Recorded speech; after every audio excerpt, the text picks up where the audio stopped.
My friends, as you've probably heard by now, Christmas is in danger. It is vanishing from American culture. As of this writing, only 9 in 10 American households celebrate Christmas. At this rate, it will completely vanish from our calendar right around the time that time stops. This is an outrage, and I'm sure you can agree. The war on Christmas is a trope. It's a meme, a joke, but it is serious business, at least in some circles. But I'm going to put that aside for now and mention that there are several dozen holidays during this, what we call the Christmas season, including Hanukkah, Kwanzaa, Rohatsu, and winter solstice. The liberal and inclusive tradition of saying happy holidays tends to be toward acknowledging those diversities that live around and among us. But if we're going to be fair and accurate, none of these other holidays really are on par with Christmas, neither in centrality of faith nor centrality to culture. By any serious measure, Christmas has won, whether we like it or not, it's won. And that is why Americans start decorating for Christmas immediately following Halloween. You know who you are. What most social media influencers, pundits, and political candidates who war on Christmas for fun, profit, or ratings seem to have missed, though, is that there was already a war for the soul of Christmas. And it was already won, but by the liberal religious community, specifically the Unitarians. Some of you have heard some of parts of what I'm about to share, but this is collated, if you will, from pieces written by Lynn Quinto and the Reverend Tracy Springberry. And our story goes like this. Once upon a time, Unitarians believed the fight for the soul of American Christmas was a battle worth fighting. It was Unitarians who wove together Santa Claus, Christmas trees, gift giving around the tree, a focus on charity and peace and goodwill towards all, to create the Christmas that most Americans celebrate today. And while the story of the baby Jesus was not really left out, what was central to this new holiday was not the coming of God in a human form for the atonement of human sins, but rather an opportunity to teach values and theology. In 17th century England, Christmas was nothing like the Christmas we celebrate today. Anybody remember? I'm just kidding. It was a wild public party, and it looked a lot like, say, Mardi Gras. People drank, things got way out of hand. They shot off fireworks and guns. That was the holiday.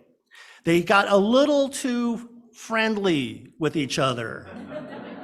Yeah. And that may be why the Puritans banned Christmas. They also pointed to the pagan roots of the festival, like the Roman festival of Saturnalia or the Celtic celebration of Yule. They noted that the Bible never mentioned celebrating Christ's birthday. So, in the spirit of religious freedom, the Puritans, who were just famous for their tolerance, made celebrating Christmas illegal in New England for over 150 years. Now, by the 1800s, things had changed, and the Puritans no longer had the moral and political authority to hold off Christmas. They were just not a unified group anymore, and they had divided into conservative Puritans and liberal Puritans, factions, if you will. The conservatives believed that people were naturally bad based on the doctrine of original sin, but the liberals believed people were naturally good because all people were created in the image of God. Conservative Christians believed that true conversion was an emotional, spirit-filled moment. Liberals, who were largely Unitarian at this point, believed conversion happened through education and the development of character, based in large part, but not exclusively, on the teachings of Jesus. Now, not surprisingly, the Unitarians were obsessed with how to raise generous children with good character. Tradition said that evil must be beaten out of the child. You guys are so lucky. However, while tradition said one thing, Unitarians believed something else, right? They did, however, want to know how it is we could raise a child, raise that child to be kind, generous, and good. Good quest, I think. And that's exactly where Christmas comes in. So in the 1800s, the Unitarians were trendsetters. They were well-educated, often wealthy, and had access to and arguably control of a lot of the media. Unitarian thinkers began to write about Christmas, bringing their values and their theology to these conversations. One of the most influential moments in the reclamation of Christmas was the publication of A Visit from St. Nicholas in 1823 by Clement Moore, a Unitarian. You might know the story as The Night Before Christmas. It was a brilliant stroke of irony. Moore took St. Nicholas, a very real person, an early Catholic bishop, who was also known for acts of charity, yes, but for also punching heretics, specifically early Unitarians. He took this figure and transformed him into the jolly old elf Santa Claus, the one that we all know and love. Poets are clearly dangerous people. Now, in Moore's hands, Santa Claus championed the worth and dignity of every child and became a mythic symbol reminding each of us of our responsibility to be kind and generous to one another. Later, it was another Unitarian, Thomas Nast, who was a cartoonist, who placed Santa on the North Pole. Now, this was a message that he existed for all children, everywhere, all over the world. Unitarians also brought us the Christmas tree. It was Charles Follin, a German immigrant, a Unitarian, and the first German professor at Harvard. And he invited several colleagues to his home one Christmas season, where he had put up a tree that had been lit with candles and covered with ornaments, just as he'd remembered it from his childhood in Germany.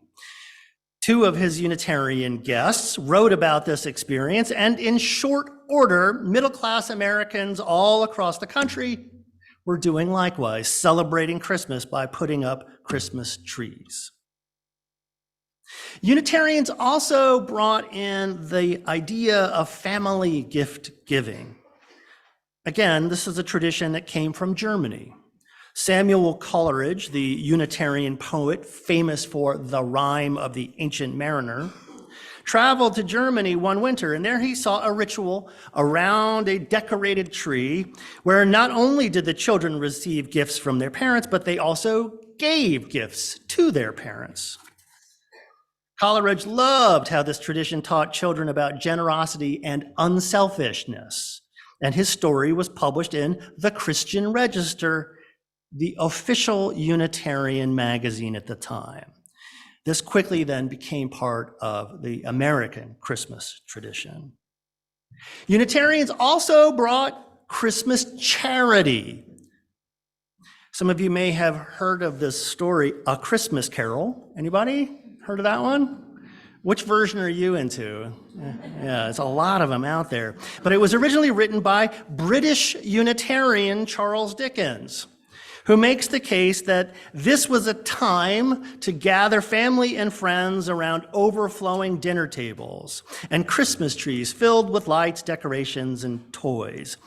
For Dickens, Christmas, it was a time to invite one another together as we were meant to be together, to treat each other as we were meant to treat each other all the time. A reminder that goodwill should be offered freely, not just to the people we know or those that we think we deserve it, but to everyone. Anyone bah-humbugging this spirit of charity will have their bedroom invaded by the undead. Speaking of ideals, it was the Reverend Edmund Hamilton Sears, an avowed pacifist, who wrote "It Came Upon a Midnight Clear" in 1849, and that was in response to the Mexican-American War.